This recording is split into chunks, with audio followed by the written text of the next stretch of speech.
Jin គឺជា hero មហាសានចង្រៃជាងគេនៅក្នុង Mobile Legends បន្ទាប់ពីអាឈូចាមកថ្ងៃនេះគឺមិនមែនមកឌីឡា hero ចង្រៃនឹងទេគឺខ្ញុំមកដាក់បន្ទុកឲ្យវាដោយសារតែមានគ្នាយើងសំណុំពោដែរជិលតប៉ាច្រើនឥឡូវយើងធ្វើការដាក់បន្ទុកវាហ្មងទៅព្រោះឃើញមុខវាពេលណាគឺស្អប់ដល់ឆ្មបអត់ដឹងថាឈុតគេនឹងឈុតស្អីទេមើលទៅដូចអ្នកសុំទៀនលហែកលើលហែកក្រោមសក់ក្បាលដូចពួកបែកស្លុយខ្ញុំរ៉េតឲ្យអា hero នេះ2លើ10បានហើយមូនធូនឹងគិតស្អីគេគិតថាដាក់ six page មកនឹងខ្ញុំចាប់អារម្មណ៍មែនបើ hero អីផ្សេងគ្រាន់មើលចូលខ្លះតែបើ hero យីនេះមួយស្អាតប៉ុណ្ណាក៏មើលមិនចូលភ្នែកដែរ skin ទី1របស់វានេះគឺបងប្អូនជីដូនមួយគ្នាទេចេញមកអ្នកសុំទៀនដែរប៉ុន្តែគេ upgrade ទៅអ្នកសុំទៀន level 1ណាស្អាតជាងអាមុនបន្តិចចឹងឲ្យ2លើ10ដូចគ្នាទៅស្អាតជាងមុនបន្តិចប៉ុន្តែឲ្យបន្ទុកដូចគ្នាហ្នឹងដោយសារតែវាអត់សូវខុសគ្នាខ្លាំងផ្លេចនិយាយពីអាសក់ក្រងនឹងឆ្កុយនិយាយរួមមើលអត់ចូលភ្នែកហ្មងណាឲ្យតែឃើញមុខវាពេលណាចង់តែលុបហ្គេមឲ្យបាត់តាអញ្ចឹងមកដាក់បន្ទុកកាត់ហ្នឹងណាឲ្យវាឆាប់ចប់ skin ទី2គឺជា skin Ember និយាយទៅមីមូនធូនឹងស៊ីសនុកសាហាវតាំងពីចេញអា hero ហ្នឹងមកចេញ skin ឲ្យវាថ្លៃជាងគេ skin វាមានតិចទេប៉ុន្តែ skin មួយសិតតែ skin ខ្លឹមហើយបើនិយាយពីអ្នកដែលចូលចិត្តលេងវាក៏មិនតិចដែរឲ្យតែខ្ញុំលេងជួបម្ដងចង់សតិអារម្មណ៍ skin នេះខ្ញុំដាក់ឈ្មោះឲ្យវា skin ប៊ីឡាញព្រោះអីគេមាន design តែពណ៌លឿងជាមួយពណ៌ខ្មៅទេដូចរូបឃ្មុំជិលតប៉ាច្រើនឃើញមុខវាហើយស៊ីបាយអត់ចូលទេរ៉េតឲ្យវា5លើ10កុំឲ្យមួមកក្រៅចិត្តឥឡូវសុំមិននិយាយអីឈៀតិចសិននោះគឺជាការ giveaway អាចំនួន10រង្វាន់ពីខាងក្រៅ Baby Store ដោយលក្ខខណ្ឌហ្នឹងគឺងាយខ្លាំងមែនតើអ្នកនរគ្នាគ្រាន់តែឆាតចូល page ក្រៅ Baby Store ដើម្បីធ្វើការ pre-order ticket event ណាដល់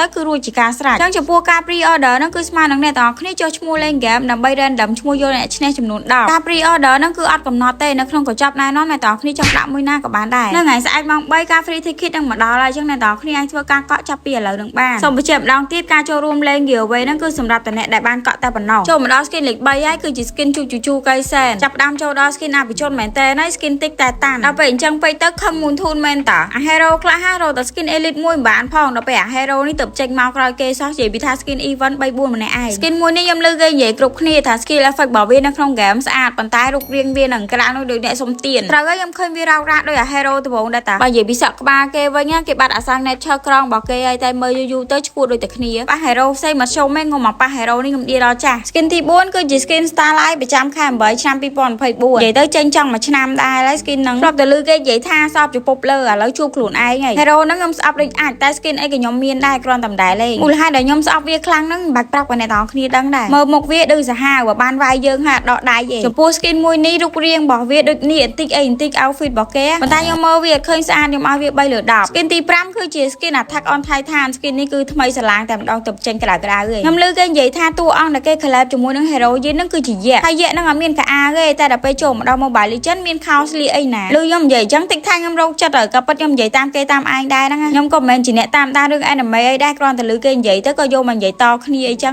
តែមានអី skin នេះគ្រាន់មើលចូលភ្នែកតិចវាឃើញមនុស្សម្នាអីចឹងអត់ទេ bully វាច្រើន skin ពេកគេឥឡូវសុំតសាវាមួយចុះនិយាយលេងសើចអី skin attack on titan ហ្នឹងគឺខ្ញុំស្រឡាញ់ទាំងអស់មួយណាក៏សង្ហាមួយណាក៏ស្អាតដែរចឹងសម្រាប់ថា skin ចុងក្រោយនេះខ្ញុំឲ្យវា10លើ10វីដេអូដាក់បន្ទុក skin របស់ខ្ញុំនៅក្នុងថ្ងៃនេះគឺមានតែប៉ុណ្្នឹងទេហើយសូមផ្ញើវីដេអូនេះដល់គ្នាយើងដែលជាដៃយិនផងជាចុងក្រោយកុំភ្លេច comment hero ដែលអ្នកនរគ្នាចង់ឲ្យខ្ញុំដាក់បន្ទុកតទៀតចាំជួបគ្នានៅវីដេអូក្រោយបាយ